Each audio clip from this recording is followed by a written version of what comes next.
Hey folks, this is Abel James, and thanks so much for joining us on Fat Burning Man, where we talk about real food and real results. Have you ever thought about why you exercise? What are you training for exactly? Well, if you're daydreaming of Snickers bars halfway through your workout, this episode is definitely for you.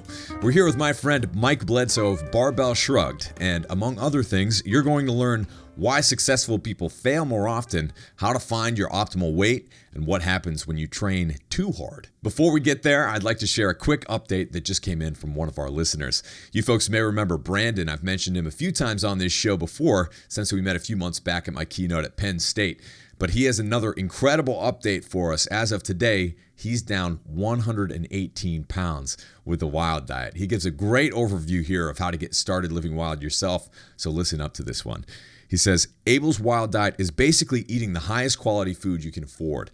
Grass-fed meats, pasture-raised chickens, organic produce, limiting your carb intake, but you're eating good, healthy fats, bacon, heavy cream, grass-fed butter. Also, I like to put butter and heavy cream in my coffee, bacon grease, and much more. I couldn't believe it, and I didn't want to believe it at first, but I was hooked. I started this journey in March of 2015 at 368 pounds, and I finally hit my goal weight of 250 pounds. I have my energy back, no more asthma, no more blood pressure or acid reflux pills. I have my life back. I could run, play with my kid without losing my breath. I'm biking 30 or 40 miles at a time. I'm convinced that this is a lifestyle change, not a diet, and it is 90% mental. The rest will fall into place. Brandon, man, congratulations. And these little tips that you include in here, this hint about it being a lifestyle, being so much of a mental game that you're playing here is 100% on point. So I give you all the credit for this. I try to give you all the tools that you need, but it's a whole other thing putting it into action in your life. And that's exactly what you've done. And tip of the hat, come hang out in Austin sometime. We'll get some barbecue. But congratulations and thank you so much for sharing your story, Brandon. And by the way, if you want to get started eating and living wild, grab our new meal plans in the Fat Burning Tribe. You'll never have to worry about what you're eating for dinner again. You'll also get workouts, exclusive giveaways, and live Q&A sessions with me and my wife, Allison. If you're ready to start eating delicious food and shedding stubborn fat, check out the Wild Diet in the Fat Burning Tribe for a limited time discount at fatburningtribe.com. From any device, all you have to do is type in fatburningtribe.com and you can join us in our next challenge, which is going to be awesome, and I'll meet you in the members area. All right, on this show with Mike Bledsoe of Barbell Shrugged, you'll learn how to find your optimal weight, why successful people fail more often, the surprising thing that happens when you train too hard, an easy trick to ditch your junk food habit, and much more. All right, let's go hang out with Mike. All right, folks, Mike Bledsoe is the CEO of Barbell Shrugged and Barbell Business. As an athlete, Mike has competed in and coached many sports, primarily weightlifting and CrossFit for the last decade. More importantly, Mike is by far the best-looking guy I've ever had on this podcast. Mike, thanks so much for being here, man. Oh, I've never had anyone say that before. I'm super stoked. You know what? I'm going to have my wife listen to this now. I normally tell her not to bother. Straight out of 300, man. Anyway, let's so you have accomplished so much in the world of training and performance and that sort of thing. But I imagine the reason that you were training in your teens, your 20s, is quite a bit different from the reason that you're training now. So let's start off with just the why. Why are you doing all of this? What's the point of training this hard? What are you aiming at? Yeah, you know what's funny is, like, what you were talking about is when I was training in my teens and 20s, you know, that it was different. It was always about, it was more about punishing myself almost. Mm-hmm. Like, there was a lot of comparison. I'm comparing myself to other people, right, other athletes. It gets really easy when you're in a sport because you're competing against other people. So now you got to compare yourself to them. And, you know, and there's a lack of patience that happens with that too when you have the comparison going on because it can't happen soon enough. And I through my teens and 20s, I began, like, one of the reasons I ended up retiring from the sport of weightlifting is the accumulation of injuries. Sure. And had I been more patient with myself, I probably wouldn't have accumulated so many injuries, and I could have done a nice 12 or 16 week training cycle without having to get therapy constantly. Mm-hmm. Now, the reason I train now is I really want to take care of my body. You know, it's the reality of mortality has set in. Sure. So there's the longevity piece. And I think that I kind of changed my training a little bit due to the longevity piece. And then there's like been another step in the evolution in my mindset around training. And I almost don't even, I don't know, almost, I don't really call it training anymore. Like sometimes I call it training out of habit. And for me, it's just moving meditation at this point. And if I go in the gym or I have like a nice little porch area where I get my maces and clubs out now, or I go to the beach and to exercise with, just to make that clear. And if we were already talking about 300. Yeah, if my neighbors were ever thinking about messing with me, not anymore, because I do it in my front yard. Yeah. Is that one of Aubrey's maces from On It?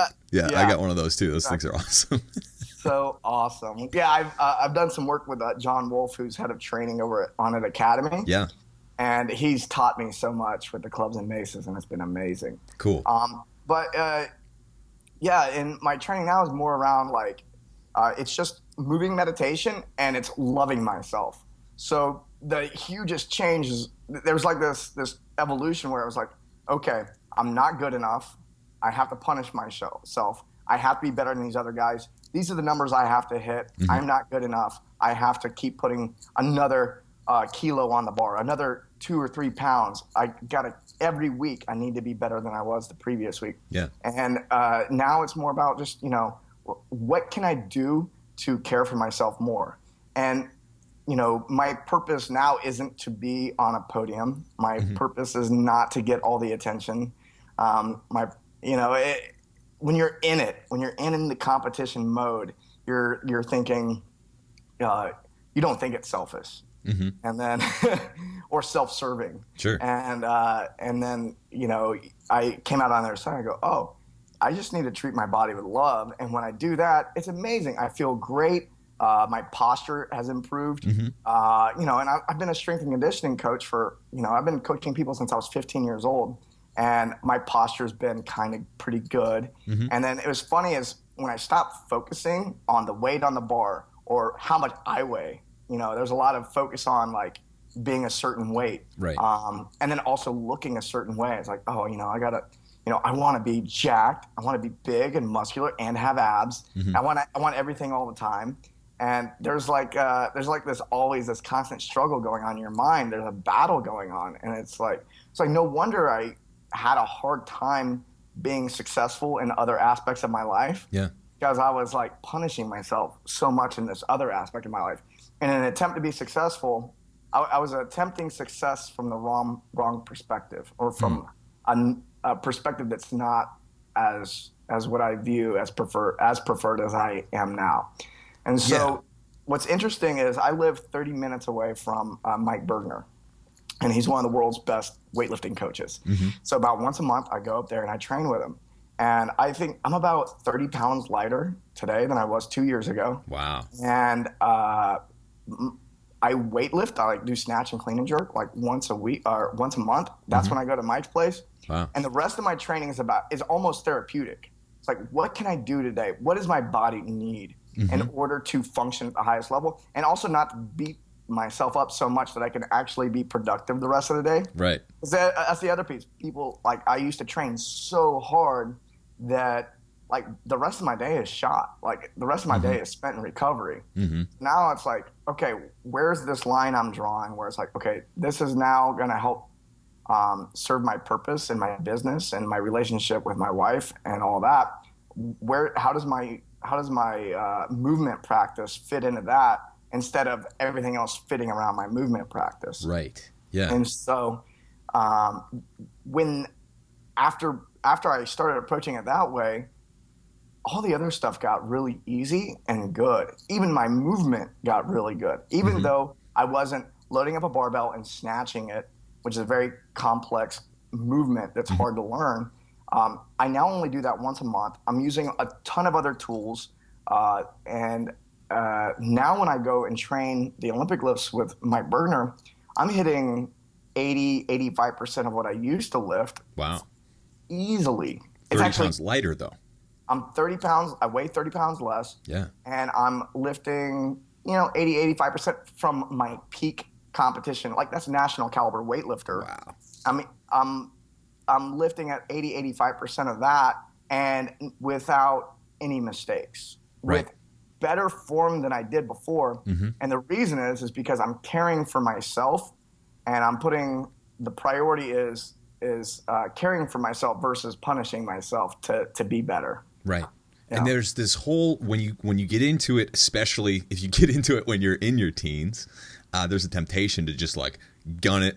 Mind over matter is what you tell yourself, but it's really Right. the no pain, no gain. It's a permutation. It's a weird, double-edged sword, isn't it? Where, yes, you have this drive and you can prove to yourself that you can do it when you didn't think that you could do it.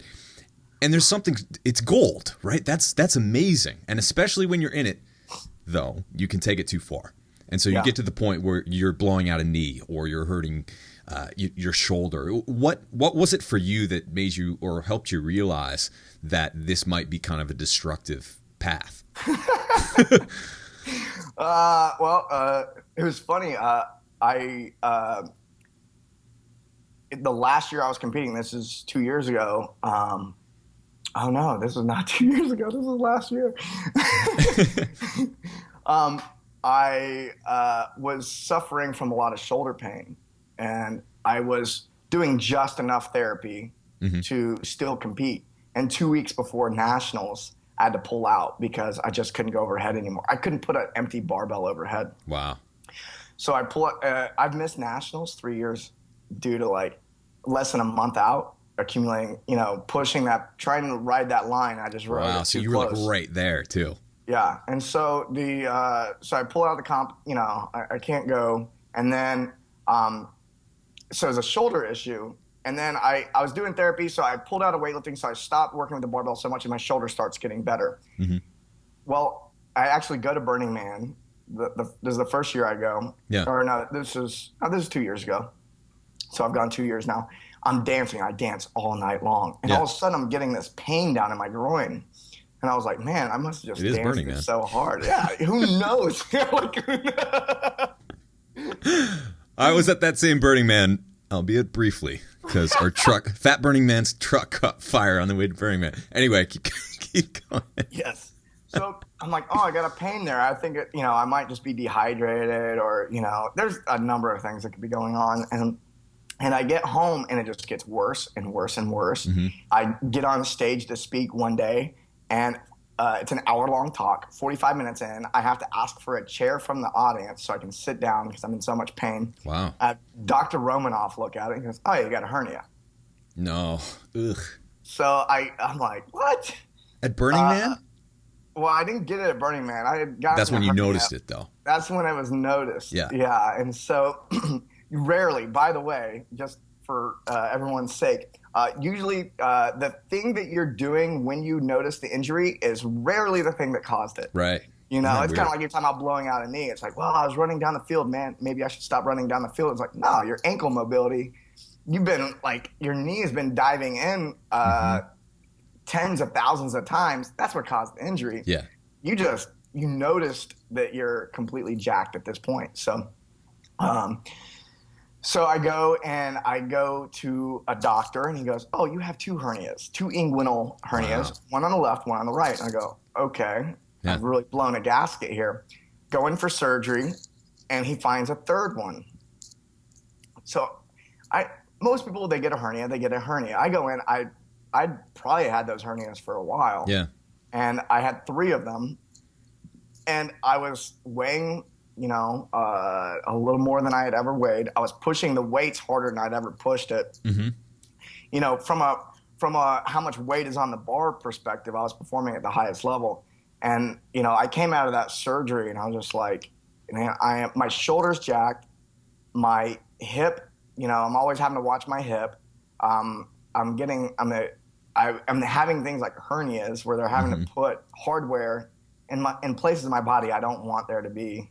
they're having to put mesh in there and screw it in. He's like, I have before and after pictures that are amazing. Yeah. They'll make you throw up in your mouth. And we'll put those on the blog. Yes. For anyone who wants to barf in their mouth. Yeah. And I think that was kind of the beginning of a better understanding of like, I just need to slow it down. And I think I've had a lot of experiences over the last 2 years since having that surgery that have showed me where I haven't been patient with myself, and not just training, all aspects of my life, where I've been in a hurry, where the motivation behind a lot of things that I do is out of not being good enough. I'm not good at this thing. I got to get better at this thing. I got to read this book. I got to go to this conference. I'm not good enough. I'm not good enough.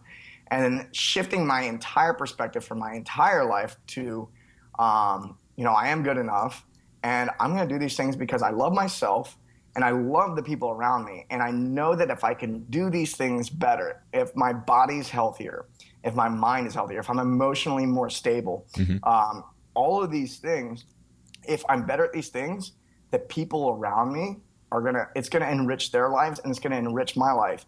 And every permutation of that, every step of that journey that I take, I experience more fulfillment, more happiness, and the people around me experience more growth. And so with that experience with my training is now I don't wake up in the morning and look in the mirror and go, man, I really need to lose some weight, or man, I really, I'm looking kind of small. I need to hit the weights because I'm not good enough. Now I'm looking in the mirror. I'm like, man, I'm really happy with myself. And you know what? I noticed that there's something that I think I would feel better if I did this thing. Like I go to the gym. I'm like, so my shoulders have been, a little funny. Let's do some exercises to make them feel better and work on that instead of, it's a perspective shift. Like the action could be identical, but it's the intention behind it that changes the game and switches you from being not happy with yourself to being really happy. And I can totally relate to that. Yeah. For the longest time, as a runner, I ran in school growing up and always really liked it, but I learned how to run wrong. A lot of the coaches, they teach you to stretch wrong. They don't really look at your form. So I always had shin splints, knee problems, hip problems. It was always, I would get to that point, like you said, right before a competition or a race or something like that. Then I just have to stop running for 2-4 weeks.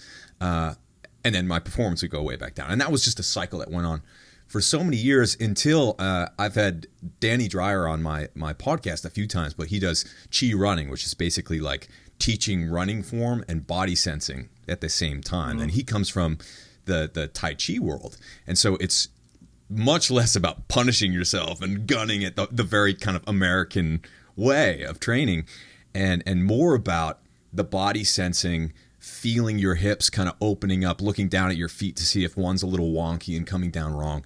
As soon as I started doing that, it was tough for a few months, but like the amount of sensing that you get when you pay attention to it is incredible. And it seems, though, like we're trained to ignore it and push through it. What's the way to balance those two extremes? I also have a military background. Right. And it's like, push through the pain. Yeah. That's a mantra, Sure. Pain is weakness leaving the body and this and that. I'm like, or a sure sign of injury. I want to make that sure. Yeah. And I like what you said, like the sensing, and that's something that I deliberately tried to turn off, when I was younger. It's like, no, it's a little painful. Turn it off. Put your mind somewhere else and push through this because there's a reward on the other side. Yeah. And for me, the pain is the reward now. And when you're putting your focus on the sensing of the movement and noticing what's happening in your body, what I like about that is now your focus goes from how much weight's on the bar or how much do I weigh or how do I look to how is this feeling? Right. And when it comes down to training and being healthy and your joints feeling good, if you're tuned in to how things are feeling the whole time and having that sensation, you're way less likely to do something dumb. Yeah. You're gonna put the brakes on way before the wheels come off and you end up in the doctor's office. Right. And for me, I mentioned this, used this terminology earlier on, which is moving meditation. Yeah. And in moving meditation, when you meditate, you're noticing, and you are sensing, Mm-hmm. and you're and maybe even letting go. Right. You're noticing and letting go of thoughts, emotions. And during moving meditation, it's I notice this, and can I also notice it objectively and not associate with that as my identity. Yeah. And so say I'm doing sprints on the beach and I am pushing it and my lungs are burning, and like when I get into that lactate threshold type of area, I can feel it in my neck. Like it's like pumping like hot blood into my head. Yeah. And you know, most people would consider that to be an unpleasant feeling. Mm-hmm. And for me, it's like anytime I start feeling something now that might be unpleasant, what I do is I actually put my focus into it and breathe into it, and basically help relax my state into that feeling that might be considered uncomfortable. And that is, you know, I think everyone's heard, you know, the term get comfortable being uncomfortable. Yeah. And that doesn't mean pushing your body so hard that you have to put your mind somewhere else so you can avoid and distract yourself. Yeah. Are you avoiding or are you distracting when you're moving? Or are you fully present with what's happening in the moment, even if it might be a little uncomfortable? Mm-hmm. And if you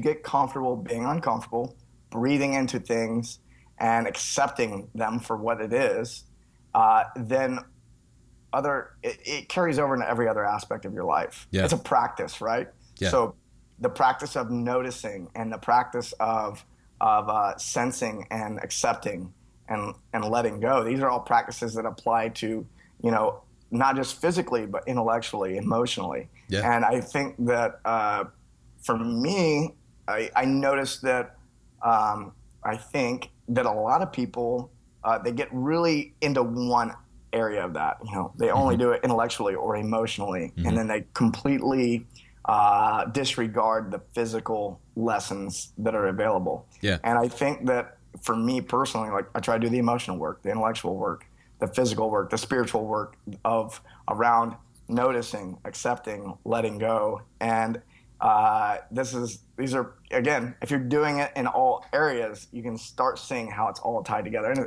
it's really fun. Yeah, it is. And I can totally appreciate what you said about the kind of being in that uncomfortable state, because that's all a matter of perspective also. And almost a matter, like you can get so comfortable being uncomfortable that you lose sight of what you're doing. Or to build on my earlier example of the running piece. So a lot of times I would just kind of run around 8 to 10 miles. That would kind of be my max. And then I wanted to run marathons. And this was about the same time that I was learning how to really sense, correct my form, run with symmetry.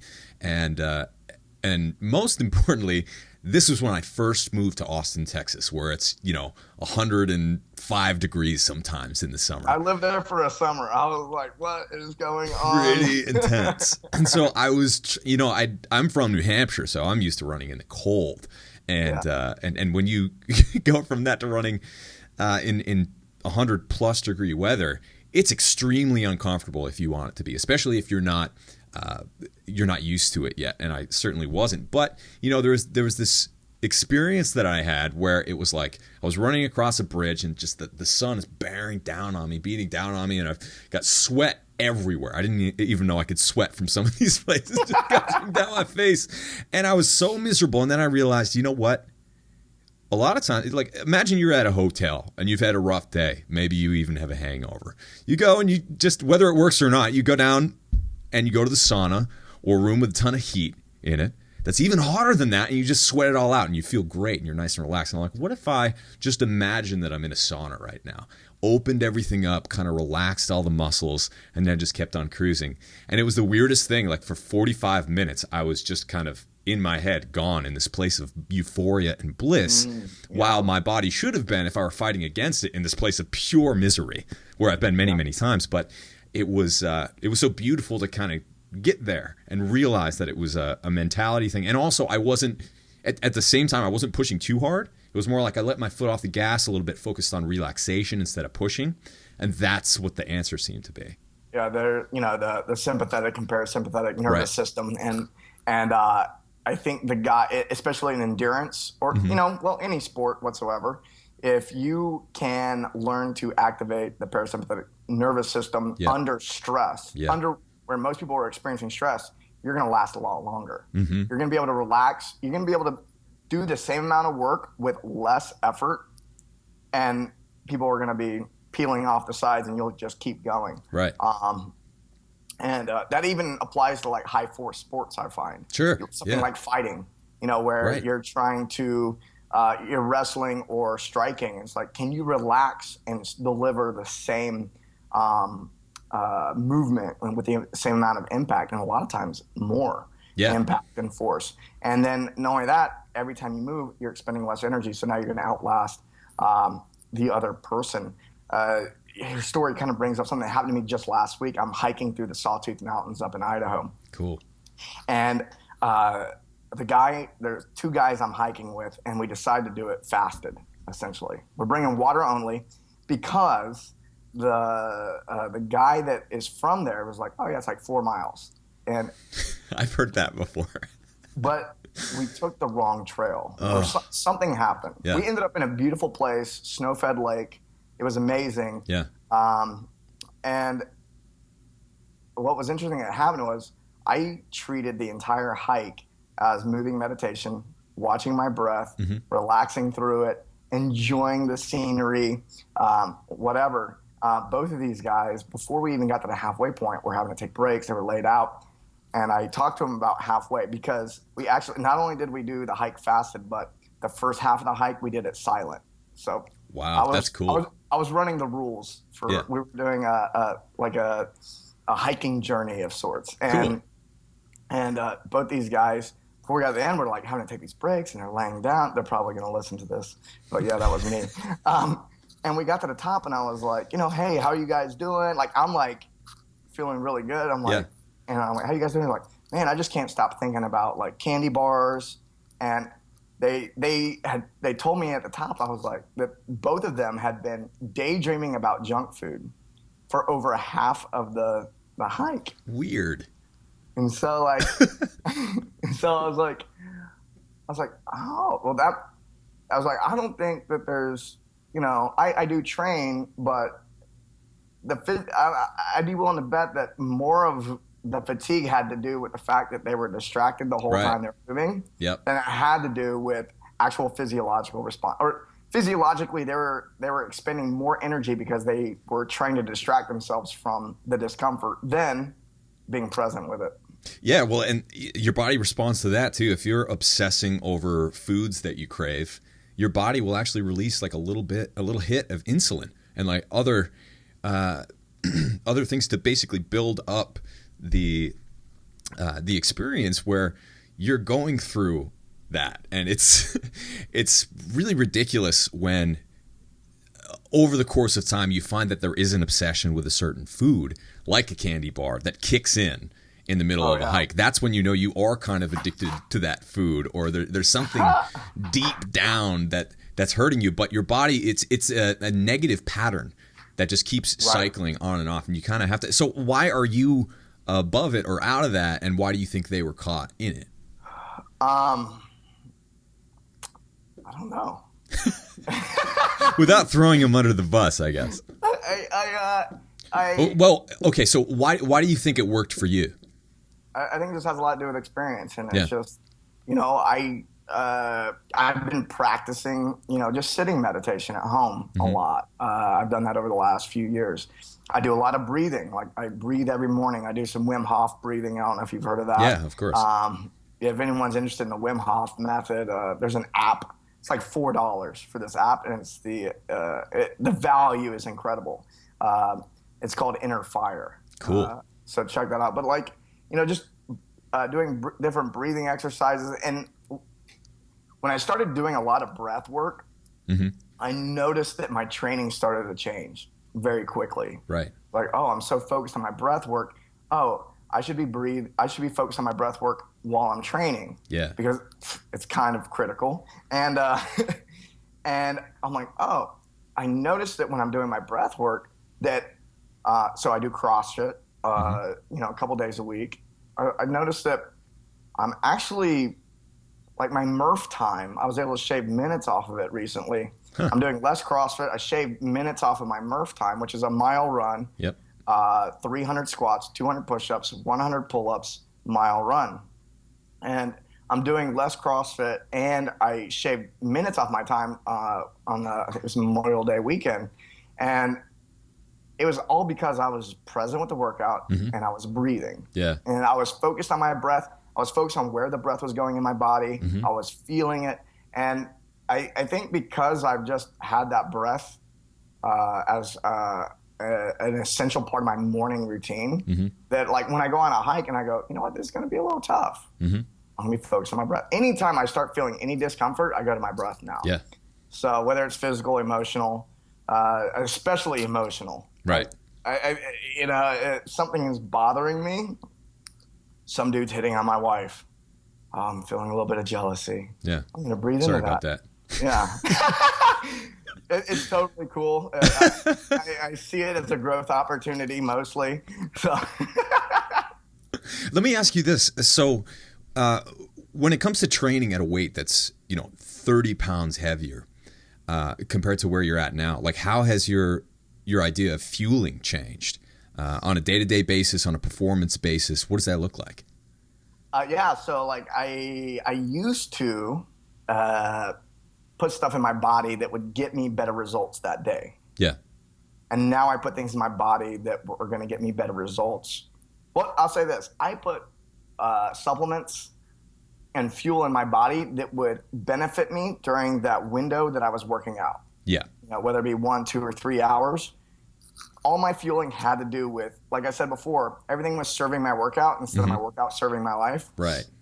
So I would go into my workout and everything in my life revolved around that. So what I ate before bed the night before to what I was eating that morning to what I was eating during and after my workout had everything to do with like maximizing that workout. Right. And because of that, I was, a lot of people argue this, and I think that it's an immature view that performance equals health, and like physical performance and a very small sliver of life, right? Yeah. And now the way that I fuel is like, how am I going to feel not just better during the day? It's like, I feel really good during my workouts now. I get way more benefit out of proper breath work than I ever did from a pre-workout.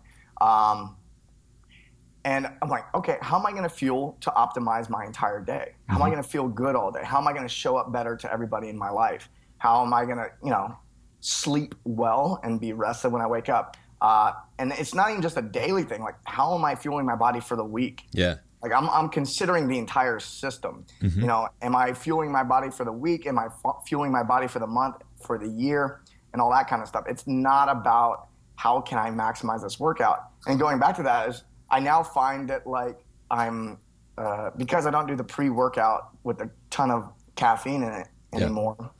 You remember Jack 3D? Yeah. Oh my God. I never actually took that stuff, but a lot of my friends did, and I just watched what happened. I'm like, I don't know. It reminds me of Four Loko. You remember that stuff? It's like the workout equivalent. Yeah. Oh man, there was a night. Okay. But and I find now again, I'm better at everything. My movement's higher quality. I'm shaving minutes off of workout, and I'm not even an endurance person. Like anything over like 4 minutes in CrossFit just wipes me out. Sure. Or it used to, and now it's like, oh, I got my breath. So my fueling now is more about just like how can I be optimal. And I think previously I wouldn't even been happy with myself. Like I stepped on the scale this week at 165 pounds. Yeah. And it's the lightest I've been in a long time. And I spent like a good part of my life trying to be a bigger guy. Yeah. And you know what? And letting go of that identity of I need to look a certain way and be this certain guy and all that kind of stuff has allowed me to fuel much more consciously and keeping that whole day, whole week, whole month in view as I'm doing it. So it's now my foundation of nutrition and fueling has to do with health. Yeah. And then if I can layer on, then I build my performance on top of that health foundation. Mm-hmm. And whereas before it was like health, performance all the way. Like how many? So I'm going to say this: whatever supplements I was recommending more than 2 years ago, mm-hmm. don't listen to me. 2 years ago. Well, you know, we all go through phases. We all experiment, and we push it too far. And I think that's how you learn eventually from pushing it too far what the sweet spot is, right? But otherwise, you always wonder if you did a little bit more, you did it a little bit better or harder, if it would be better. But I think once you reach that point of diminishing returns, it's nice to notice, like you said earlier, and then move on and find that sweet spot again. Yeah, don't stay there. I think that's the mistake people make, and mm-hmm. is staying there too long. Yeah. Pushing up against that edge or that wall. Like for me, I'm a big fan of like, look, find the edge. The only way to find the edge is to take a step over it. Mm-hmm. But step over it once. You don't need to step over it over don't blow out your knee. Over again. Yeah, so like step over it and go, okay, that's where it is. Mm-hmm. Good to know. And there's like a million different areas of your life you could do that. Oh, there's the edge there. There's the edge there. There's the edge there. These are my boundaries. Okay, now let's work within these boundaries. But even just, excuse me, being as big as you were, that's pretty high maintenance, right? To keep all that muscle, to eat, to keep all that muscle, and just to walk around, it can be kind of hard on your joints, right? How does it feel now compared to being there? Oh, I feel amazing. Yeah. Yeah, like everything feels really, really good. I still have a cranky back a little bit, mm-hmm. And that's just from the years of overuse. And I'm in therapy for that now. Yeah. And overall, like my energy, I would say the energy is the biggest part. You know, the joints feel better. My mm-hmm. posture is much easier to maintain now because most of my training is around better posture and not so much around pushing the load. Yeah. And when I was maintaining a heavier weight, I was eating so much that my energy was just kind of low all day. There was no, like I would time my energy to peak during my workout. Yeah. And the rest of the day it was low energy because I was really having to keep a lot of for me to maintain the weight I was at, just to maintain was probably around 3,500 to 4,000 calories a day. Yeah. And then I was having to carb it up at certain times. Wow. And so like, yeah, my overall energy was just lower. So now, way fewer carbohydrates. Mm-hmm. I'm not seeing how many calories I can get in my body the 2 mm-hmm. hours after I work out. I definitely do the post-workout nutrition. Mm-hmm. But it's not overkill. It's not me trying to maximize anything. It's like, let's just recover so I can hit the next session. Yeah, really exactly. Well. Yeah. But it must be so much easier to maintain 165 as opposed to super easy. That other level. And that's kind of where I'm getting at too. For a while there, when I was running, I was we're about the same size now. I'm even, like 175, mm-hmm. but you're bigger, huh? Yeah. Just slightly right now. But it could be fat. I'll be 176 tomorrow. I know you will. That's why I said that. Anyway, but I was at 148, right? I was gaunt. I was skinny. When people looked at me, who I hadn't seen in a while, at the peak of training, they're like, what happened to you? You're withering away. Eat a sandwich, But the irony is that I was eating so much then. I was eating a ton of calories. And that sounds great, and sometimes it was, but day after day, it's not. It's work. And you get tired. And I can say that, between 165, 175, depending on what I'm doing and where I'm at, that's just so easy to maintain. Well, I don't want to say easy, but like straightforward, right? If you know what to do and you treat yourself well, it's so much easier to stay there than a weight that's too low, and some people aim for that, or a weight that's too high, or a body composition that's on either side of that. So how do people find that sweet spot? I think we were talking about finding the edge. Yeah. Get big, get small, and mm-hmm. Nothing is forever, right? Yeah. And so I think I think what makes it difficult, I think what you were saying, you got to be careful about saying that in front of women, because I don't know how many times I've said that in front of women where I'm like, where it's so hard to keep weight on, and they're just getting mad. Right. Well, mad as hell. Like, yeah. they're like, what do you mean? Like, I couldn't, it's so hard. I'm like, and the difference is when you're trying to put like 3,500 or 4,000 calories in your body, that's that's higher quality food or very specific types of food. Right. It's a different story altogether. It's not, yeah, if I was just crushing Snickers bars for 4,000 calories, that would be easy, Right. But it's certainly not the case. So I like the idea of, while keeping it clean, push the edge a little bit bigger, see how that feels. Yeah. And then get a little bit smaller, see how that feels. I think that for me, and I can speak from my experience only, is when I am training, hour, 90 minutes a day, I'm really focusing on doing training that's taking care of my body, and I'm eating nutrients that make me feel good. My weight just goes where it's supposed to go. Yeah. And so, like, I don't watch the scale anymore. I step on the scale like once every 2 months. It's usually when my wife Ashley is like, "What are you weighing these days?" Yeah. I'm like, I don't know. I know I look different than I did, 3 or 4 months ago. Yeah. And when I step on the scale, I'm like, oh wow, I'm lighter than I've been in a while. Right. For me, it's travel. I spend probably about half my life on the road. Yep. So on the road, I actually lose weight because I refuse to eat too much bad food, which means a lot of times the food's just not available. So I go into like a caloric deficit on the road. And then when I get home, I'm able to I actually probably spend a week or two where I'm overfeeding just a tad. Yeah. And then I balance out. And then again, the cycle continues. I just kind of go through waves. Right. I think which that there's kind of enjoy. I do as well. And I think there's, like you said, I could get myself in trouble, but I only know this personally from like my perspective and my body. And I can say that while it is harder for some people, certainly I've been overweight, and that's what started all of this for me. I was fat and sick and had all these problems. And when you, like you just said, when you find that you can go up and down, you can change the way that you eat, change the way that you train, and kind of find those edges. Maybe you're a little too light or too skinny for a while, a little too heavy, or too much muscle, too much fat, whatever it is. When you find that you do have some element of control over that, that's the thing that really gives you freedom. Because I think over years of doing this, you and I, and coaching it as well, we've built the confidence that that's a kind of a mechanism, right? There are inputs and outputs, and to some extent we have control over it, or at least we can gain control over it. And that's what most people, I think, especially in America, don't have. They don't, and that's what I didn't used to have either. I thought I used to have to keep running 30 miles, 50 miles a week in order to not get fat. And I think a lot of people are kind of locked in that. So is there a way to help people bridge that gap from going from a place where they think their body is kind of just the way that they are, or their genetics or something like that, to the idea that you can actually have some element of control over your physique, your body, and your health? Yeah, it has everything to do with your awareness around what's actually happening.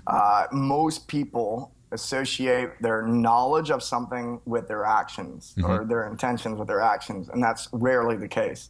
What's really everyone knows that they shouldn't be eating donuts. Yeah. Everyone that goes through the McDonald's drive-through knows that they don't really want to be there. Yeah.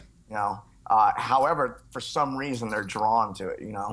And what I found through coaching so many people is it's unconscious behaviors, and people like to make exceptions. Today is different than yesterday, and today is different than what it'll be tomorrow. That's an easy one. Yeah. Oh yeah, it'll be different tomorrow. How many diets start on Monday? Right. Just start right now, please. Yeah. So if you're serious about it, you're going to start now. You're not waiting until Monday, for one. If you're going to do a lifestyle change, and I said diet, which there's all these connotations around dieting. Sure. But what I've found to be the most useful is keeping a log of everything that goes in your mouth. Yeah. And it's not easy to do. And I started doing it when I was in college because I was a guinea pig for these exercise science studies. Yeah. And they were like, you got to keep a log for 7 days, everything you eat. Wow. And you're like, oh man, I eat a lot of crazy stuff. Yeah. And what it is someone has that candy bar, or someone brings donuts to work every morning, and it's always an exception. It's a special occasion. I'm going to eat this. And then when you start keeping a log of everything you do, you start noticing how many special occasions and there are in your life. Yeah. And you go, oh, I made an exception on Monday, Tuesday, Wednesday. That's the problem. Right. That's and what I love about journaling in general, whether it's your food or anything else, is it raises your awareness. It takes things from the subconscious to the conscious. Yep. And once the donuts aren't good for you, but you don't know that you're eating 5 donuts a week. You start logging it, you start journaling like what you eat every day. All of a sudden it like pulls all that information. You're like, why can't I lose weight? Well, you ate 28 donuts this month. Right. Yeah, of course it's going to be tough. Like, totally. And so I think that is like, as far as low hanging fruit goes, for people to implement to raise their awareness, because if people are listening to your show, they know. Yeah. They know what they're supposed to be eating. They know what they're not supposed to be eating. And for some reason, the behavior has not changed. Right. And I really like the journaling as a method for behavior change. Yeah. And one thing I want to mention is the way that I define learning, and a lot of people in my company define learning, is you did not learn the thing until your behavior changed. I like that. Yeah. Like, we associate knowledge with intelligence and things like that, and it's not the case. Yeah. It's easy to accumulate knowledge, but to take action and change your behavior, that's when you learned it. If somebody is sitting there grossly overweight and they're hanging out at Paleo FX and they got these books and they've been studying it for 2 or 3 years and they haven't applied it, that person did not learn it. So when someone says they know something, I'm like, do you know it or have you learned it? You know, these are 2 totally different things. Yeah. And so if somebody's listening to this or watching this and you've accumulated a ton of knowledge about this and you still haven't gotten a result you have, it's simply due to lack of action. And I learned this in business, and I noticed that, and my business partners have noticed that I'm actually unusually good at this, so it's unfair, but is speed of implementation. You've probably heard this, Abel. Like, yeah, of course. The thing that separates the successful from the not so successful in the world of anything is the speed of implementation. And with somebody who tends to be very quick at I've obtained this knowledge and now I need to apply it. Yeah. The thing that the reason people don't do that is because the person that has speed of implementation, the person that takes this knowledge and learns it and changes their behavior, fails way more than the people around them. Yes. It's not, to change a behavior means that there are going to be moments where you fail, and it's that fear of failure that keeps people from changing their behaviors. Yeah. It's nothing more or less. And so if you want to be a person who implements very quickly, then you have to get comfortable facing your fear of failure. And then once you get comfortable, facing failure in one aspect of your life, guess what? There's gonna be a whole other aspect of your life where you're not. Right. And now you're gonna have to work on that. I naturally have a strong constitution for failure in business and in athletics. And that's why you've come so far in both of those different arenas. Exactly. And I discovered a couple of years ago that I actually I let the fear of failure in personal relationships debilitate my ability to grow those relationships. Huh. Okay. And so there's definitely people out there that they're really good at the relationship thing. Maybe they're like, they have no fear. They love openly and and all that. And they can't do that with their fitness and nutrition. Yeah. And so it's like, you need to take that same concept and apply it over here and get over your fear of failure in this aspect of your life. Just because you don't have a fear of failure or you're good at managing that fear of failure in one aspect of your life doesn't mean it's automatically going to transfer to another. Yeah. It's the same reason somebody has a PhD in something and then all of a sudden, even that PhD a lot of times thinks that they knows everything about everything. Right. And a lot of times people see a doctor in front of somebody's name and they assume, well, they must know what they're talking about. It's like, are they talking about the thing they've studied extensively, or are they just talking about something else? Right. Is it a doctor talking about nutrition by any chance? An MD talking about nutrition. Yeah. But yeah, I mean, your point is well taken, and I think we all need to be a little bit more conscious of the fact that we're not perfect. We need to fail. It's part of the process, and finding those edges is what we all need to do, but not for too long. You don't need to hang out at those edges. You want to find that sweet spot. So I know you've already kind of talked about it a little bit, but what is your main why, or what would you like to contribute to other people who are trying to develop theirs? I actually have a really strong desire to help people actually define their own why and their own purpose, and to wake people up to make them. I can't make anyone do anything, but I can be a catalyst for change in their own life. And the thing that I get my kicks from is helping somebody get from step 1 to step 2 to step 3, and really honing the skill of identifying, like, oh, this is where you are, this is where you want to be. What's just the next thing you need to hear in order to move in this direction? And for me, I come from, the health and fitness world. And so I got my start there, but now I find, that there's a whole world, relationships and money and business and all this stuff. I'm like, I actually have developed as a coach to the point where I just really enjoy helping people remove the things that are blocking them from getting what it is, moving them forward in their own personal journey.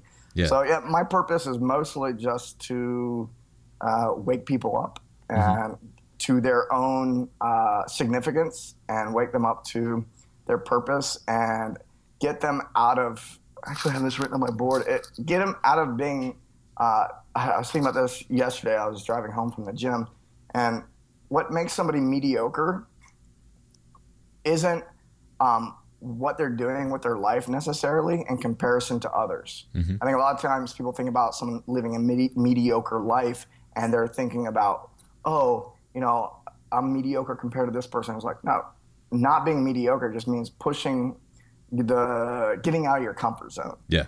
And so I really enjoy helping people get out of their comfort zone. So I would say, that was a long explanation.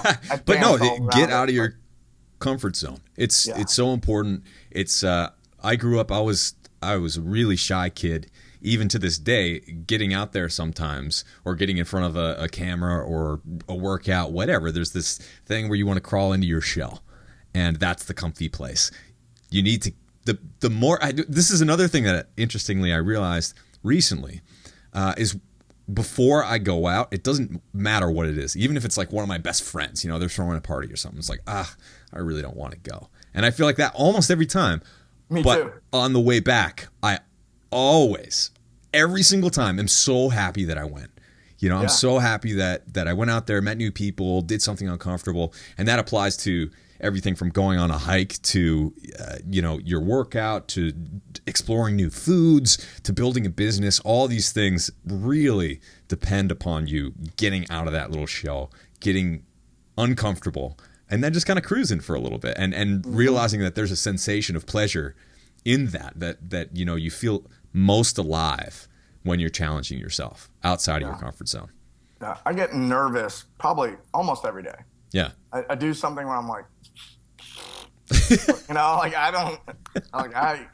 I'm not really sure what I'm going to, like today before the show, I'm like, I don't know exactly what I might say, but we'll see. And I was at a party for 4th of July, and we go to these people's house, and I wasn't nervous before I got there. And then they were like, oh yeah, let's just everyone go around in a circle and tell us when and where you were born, what your family, in 60 seconds, what your family was like, what you do for work, and what your relationship status is. Right. And I started like sweating, and I was like, what is happening? Like, in comparison to the other things that I've done in my life, this should be not hard at all. Right. And then I'm sitting there, I found myself get really uncomfortable, and I was like, this is really, really interesting. Right.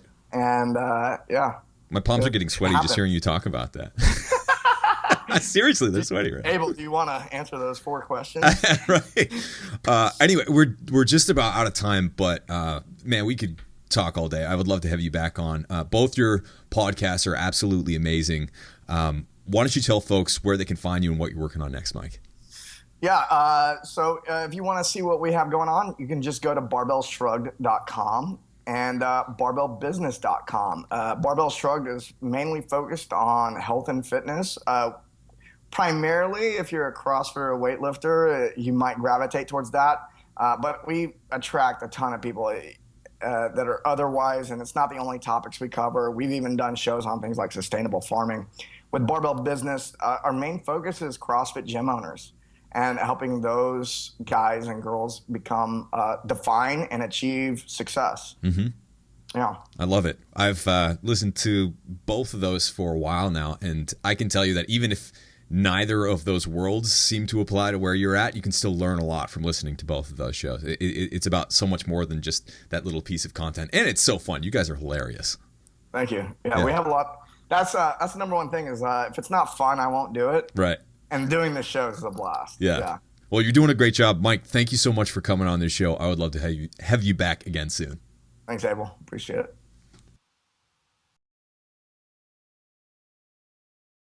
Thanks again for listening to Fat Burning Man. Don't forget, before you go, check out fatburningtribe.com. If you have a question for me that you want answered about how to improve your performance, what to eat for dinner, how to drop fat quickly, how to improve your overall health, or anything else, we answer all of your questions there. So quickly, you can get the first month for just $1 for a limited time. Check it out at fatburningtribe.com. All right, I'll see you there. Thank you so much for joining us on this episode of Fat Burning Man. If you liked it, don't forget to hit the subscribe button on iTunes, Stitcher, YouTube, the podcast app, or wherever else you might be listening to or watching this show. Got a second? Please leave me a quick review on iTunes. I always love hearing from you, and if you think someone else might like and benefit from this free show, please take a second to share it with a friend or with a family member. You can get in touch with me on Twitter at FatBurnMan and Facebook by typing in Abel James or Fat Burning Man. Drop me a line anytime. Did you know that I've recorded over 150 episodes of Fat Burning Man, winning 4 awards in independent media and hitting #1 in more than 8 countries? And here's some more good news. You can download and listen to every single episode for free. All you have to do is type in fatburningman.com. I'll give you a second to type it in, fatburningman.com. And you'll get all the show notes in video and audio versions for all the past episodes of Fat Burning Man. Better yet, enter your best email at fatburningman.com, sign up for my newsletter, and I'll even send you a quick start guide to start burning fat right now and a few of our ridiculously tasty recipes as a special thanks for signing up. Once again, just go to fatburningman.com right now, enter your best email to get your free fat burning download straight to your inbox and make sure that you never miss a show again. This is Abel James signing off. Thanks so much for listening and have a great week.